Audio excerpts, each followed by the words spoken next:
Men, I want to talk to you about something that most people either joke about or whisper about, but almost never discuss with the seriousness it deserves: sex. Not just the physical act itself, but what it represents for your health, your mind, your marriage, and your identity as a man. For the past 5 years, I have focused my work on men over 50 and their physical and emotional vitality. And during that time, I have seen a pattern that repeats itself far too often to ignore. When intimacy starts to decline, it is rarely just a relationship issue. It often becomes an early warning sign of deeper problems affecting the whole body and mind. Maybe you have started noticing changes in yourself: less energy than before, less desire, less connection. Maybe the distance between you and your partner has grown quietly over time, not through conflict, but through silence. And now you might find yourself asking a difficult question: is this just normal aging? Or is something actually wrong? The truth is important here. This is not something you are meant to simply accept without understanding it. Your desire for intimacy is not a childish urge or a passing habit. It is deeply tied to your physical stability, emotional balance, and mental clarity. When that connection weakens, the effects often spread far beyond the bedroom. They show up in your confidence, your energy, and even your daily motivation. I need you to understand this clearly. Healthy intimacy is not optional for a man who wants to stay mentally sharp, physically strong, and emotionally grounded. There is a common belief in society that sex is only about physical release for men, as if it is a simple biological need with no deeper meaning. But that idea is incomplete and misleading. Because for most men, intimacy is not just physical. It is emotional communication. It is connection. It is reassurance. In many cases, it is the strongest way a man feels valued in his relationship. Now let's look at what actually happens inside your body during intimacy. There is a surge of dopamine. This is the chemical linked to pleasure and motivation. It helps reduce feelings of stress and low mood. At the same time, testosterone levels are supported and regulated. This hormone plays a major role in energy, strength, focus, and overall drive. And then there is oxytocin, often called the bonding hormone. This chemical is not just important for women. Men rely on it deeply as well.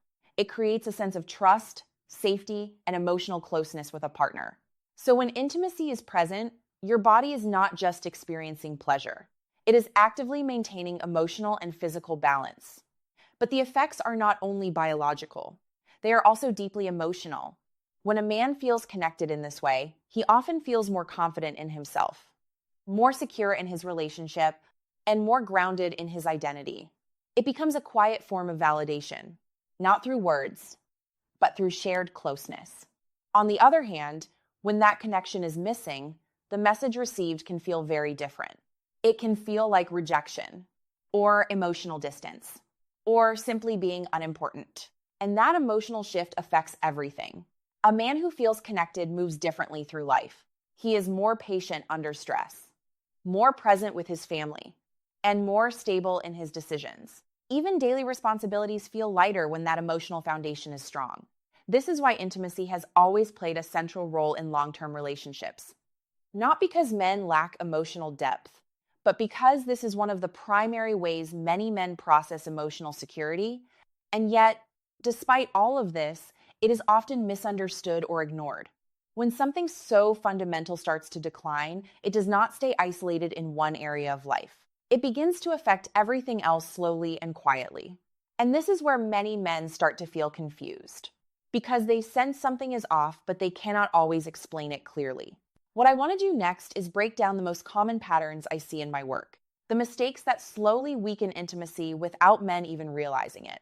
And the first one is more important than most people expect, because it changes the entire emotional dynamic of a relationship from the very beginning. The first major mistake I want you to understand is treating sex like a transaction or an entitlement, because this single mindset quietly damages intimacy more than most men realize. In many relationships, a man begins to view closeness as something that should naturally follow good behavior, responsibility, or effort in daily life. And when it does not happen, he feels disappointed or rejected in a very personal way. So when he initiates and the answer is no, he may withdraw emotionally, become silent, or even carry frustration in his tone and behavior without realizing it. This creates an invisible pressure inside the relationship that changes everything. From a biological perspective, this kind of emotional tension raises stress hormones like cortisol in both partners, and that matters more than people think. Because when stress becomes associated with intimacy, the body stops responding with relaxation and starts responding with defense. What should be a moment of connection becomes emotionally heavy. Over time, the partner begins to feel that intimacy is expected from her rather than shared with her, and that subtle shift removes emotional safety. And without emotional safety, desire naturally decreases. Practically, this also changes daily behavior. A wife who feels pressured will often reduce casual touch, avoid unnecessary closeness, and emotionally step back, not out of punishment, but out of self-protection. What many men interpret as distance is often a response to pressure they did not realize they were creating. The second mistake is equally damaging, and in many cases, even more harmful to hormonal and physical health, and that is neglecting your own body while expecting your sexual vitality to remain strong. Many men begin to slowly reduce physical activity, allow weight gain to build around the abdomen, and ignore foundational health habits, while still expecting their energy and performance to remain the same as before. Biologically, this has a very direct effect on testosterone levels. Excess abdominal fat increases an enzyme called aromatase, which converts testosterone into estrogen, shifting the hormonal balance in a direction that reduces drive, energy, and sexual function. At the same time, poor diet and lack of exercise reduce blood flow efficiency. And blood flow is not just important for heart health, it is essential for sexual performance as well. When the body is not maintained, it does not respond with strength or consistency. Emotionally, this creates another layer of damage. A partner may not say it directly, but attraction is deeply connected to vitality, posture, and energy. When a man stops taking care of himself, it can unintentionally signal that he is disengaged from his own well-being. And over time, this affects how he is perceived in the relationship. Practically, this often leads to a cycle that becomes difficult to break. Physical decline leads to performance inconsistency, which then creates anxiety, and that anxiety further reduces performance, reinforcing the original problem. The third mistake is what I often call the duty trap, and this is one of the most misunderstood aspects of intimacy. It happens when a man focuses only on the physical outcome of sex, rather than the emotional environment that leads to it.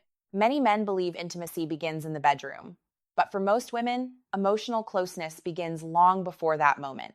If touch, conversation, and emotional presence are missing throughout the day, then physical intimacy at night can feel disconnected from emotional reality. Biologically, oxytocin plays a major role here. This hormone is released through non-sexual touch, such as holding hands, sitting close, or a simple hug. When these small moments are absent, the emotional bridge between partners weakens. And when the only physical contact that happens is clearly directed towards sex, the body begins to interpret touch differently, often with hesitation rather than comfort. Emotionally, this creates a feeling of being valued only for physical interaction rather than for the full identity of the person. That distinction is extremely important because long-term desire is built on emotional safety, not pressure or routine. Practically, this leads to frustration on both sides. One partner feels unmet needs, while the other feels reduced to obligation. And over time, this dynamic replaces natural intimacy with routine expectation, which slowly drains emotional warmth from the relationship. The fourth mistake is something that quietly destroys confidence in a man without him even noticing it happening in real time, and that is internalizing rejection as a personal failure of identity. When a man initiates intimacy and his partner says no, for reasons that are often completely unrelated to him, such as fatigue, stress, headaches, or emotional overload, he may still interpret that moment as a reflection of his worth. In his mind, it can quickly turn into thoughts like, I am not attractive enough, I am not desired anymore, or something is wrong with me as a man. And that interpretation creates an immediate emotional reaction that is far more damaging than the initial situation itself. From a biological standpoint, this response activates the body's stress system. Cortisol levels rise, and the nervous system shifts into a defensive state. In that state, the natural desire for connection actually decreases, because the body prioritizes protection over intimacy. This is why some men respond with withdrawal, while others may respond with frustration or emotional distance. neither reaction helps the relationship. Emotionally, this pattern prevents understanding. Instead of seeing a partner's no as a temporary state influenced by life circumstances, it is mistakenly treated as a permanent judgment. And when that happens, communication starts to break down. The man becomes less open, less expressive, and more guarded, which unintentionally increases emotional distance in the relationship. Practically, this creates a cycle where the partner also begins to feel pressure. Because now, saying no does not just mean declining intimacy, it risks creating emotional withdrawal or tension in the relationship. So over time, honesty becomes harder, and emotional safety decreases on both sides. The fifth mistake is one of the most serious, because it is not about behavior inside the relationship, but about giving up on the relationship dynamic itself. I call this the silent resignation. It happens when a man stops initiating intimacy altogether, stops expressing his need for closeness, and slowly accepts a life where emotional and physical connection becomes rare or completely absent. Often, this does not happen suddenly. It happens gradually, after repeated disappointment or misunderstanding, until the man quietly decides that it is easier not to try anymore. Biologically, this has real consequences. The human body operates on use and demand. When sexual activity and emotional stimulation decline significantly over time, testosterone levels can continue to drop, and systems related to arousal and energy begin to downregulate. In simple terms, the body adapts to inactivity, and that adaptation reduces vitality. Emotionally, this stage is even more serious because it is not just about intimacy anymore. It becomes about identity. A man may start to feel disconnected from a core part of himself, as if a fundamental aspect of his life has slowly faded away. This can lead to low mood, emotional detachment, and a sense of isolation, even within a shared home. Practically, silent resignation creates distance that becomes harder to reverse over time. The longer intimacy is absent, the more unfamiliar reconnection can feel, and the more effort is required to rebuild even basic comfort. What used to be natural begins to feel complicated or uncertain.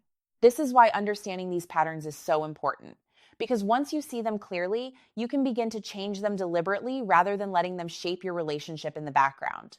And that brings us to what actually needs to be done differently, starting with rebuilding communication in a way that reduces pressure instead of increasing it. When we talk about fixing intimacy, most men assume the solution starts in the bedroom, but in reality, it begins with communication outside of it. Because without emotional clarity, physical connection becomes unstable and inconsistent. One of the most effective steps is what I call a communication reset. This is where you take responsibility for your feelings without turning them into pressure, blame, or expectation. Instead of reacting to frustration or silence, you create a calm space for an honest conversation. The goal is not to demand change, but to express truth in a grounded and respectful way.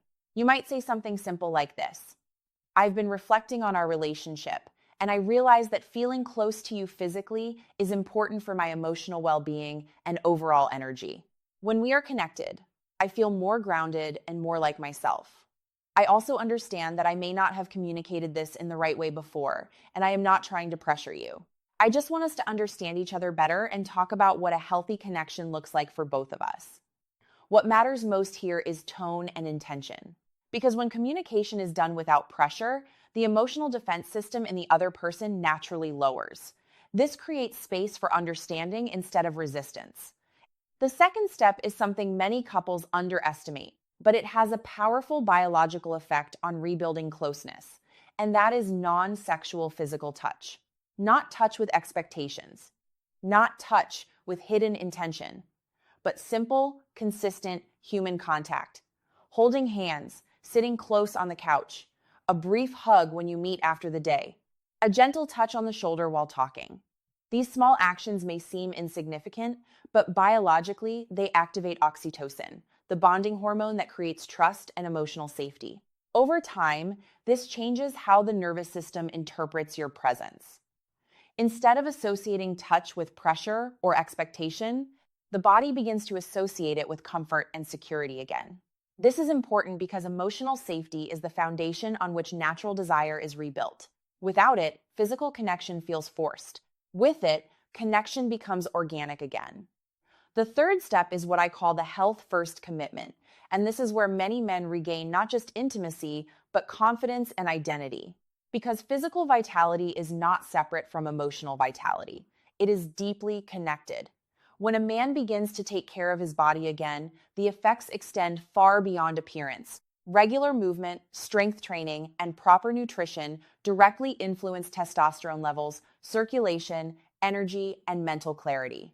Even something as simple as consistent exercise can shift how a man carries himself, how he thinks, and how he feels about himself. From a medical perspective, this is not optional maintenance. It is foundational regulation of the systems that control energy and drive. Many men also benefit from checking basic health markers such as testosterone levels, vitamin D, and cardiovascular health, because sometimes what feels like emotional distance is also influenced by physical decline. When these systems improve, confidence naturally returns. And that confidence is often the first thing that restores attraction, not through effort or performance, but through presence. A healthier man is not just more physically capable, he is also more emotionally stable. And that stability changes the entire dynamic of a relationship. Because intimacy is not only about action, it is about energy, presence, and connection. When these three steps begin to work together, communication, touch, and health, the relationship starts to shift, slowly but meaningfully. Not through force, but through rebuilding trust in both directions. And this is where many men begin to realize something important: that intimacy problems are rarely just about desire itself. They are about disconnection, misunderstanding, and neglected needs on both sides, which means they can be repaired when approached correctly, with patience and clarity instead of pressure and frustration. Men, I need you to understand something very clearly as we reach the end of this discussion. Your desire is not something to be ashamed of. It is not something immature. And it is not something that disappears simply because you grow older. It is part of your design. It is part of your biology. And it is part of how you stay emotionally grounded and mentally balanced as a man. Too often, men are taught to stay silent about these needs, to minimize them, to laugh them off, or to believe they should no longer matter after a certain age. But that silence comes at a cost, because what is not expressed does not disappear. It turns inward. And when it turns inward, it often shows up in other ways, as stress, as frustration, as fatigue, or as emotional disconnection from life itself. From a medical perspective, I can tell you this with confidence. Intimacy is not just a lifestyle choice. It is tied to hormonal balance, cardiovascular health, emotional regulation, and even immune strength. When a man is consistently disconnected in this area, the body notices, the mind notices, and the relationship feels it, even if no one says it out loud. But here's the part that is often missed. This is not about blame. It is not about pointing fingers at your partner. And it is not about creating pressure or expectation. It is about awareness and responsibility. Because once you understand what is happening, you also gain the ability to change it. I have seen men reach a point where they feel like nothing can improve, where they believe distance is permanent, where they assume this is simply how life becomes with age. And yet, I have also seen the opposite happen. I have seen men rebuild connections slowly, not through force, not through demand, but through consistent, respectful effort in communication, health, and emotional presence. And the transformation is often far greater than they expect. Energy returns, confidence returns, and emotional closeness begins to feel natural again instead of forced or uncertain. But it starts with a decision to stop accepting silence as the final answer, a decision to stop believing that your needs are irrelevant, and a decision to start rebuilding what has slowly weakened over time. Because intimacy is not just about physical connection. It is about feeling seen. It is about feeling valued. And it is about feeling emotionally alive within your own relationship. If that part of your life has become distant, then it is not something to simply accept. It is something to understand and rebuild. Small actions matter here more than dramatic changes. A conversation spoken with honesty. A moment of touch without expectation. A commitment to taking care of your body again. These are not minor details. They are the foundation of change. And over time, they reshape how you feel, how you connect, and how you experience your relationship. Age does not have to mean decline in connection. It can also mean maturity in understanding what truly matters and how to maintain it. So as you leave this message, I want you to reflect honestly, not on what you have lost, but on what you are still capable of rebuilding. Because the truth is simple. You are not finished, and your capacity for connection is not gone. It is still there, waiting to be rebuilt with intention, patience, and care. If this message made you reflect, then take one step forward today. Not everything at once, just one step. Because change does not begin with perfection. It begins with awareness followed by action. And that is where everything starts to shift.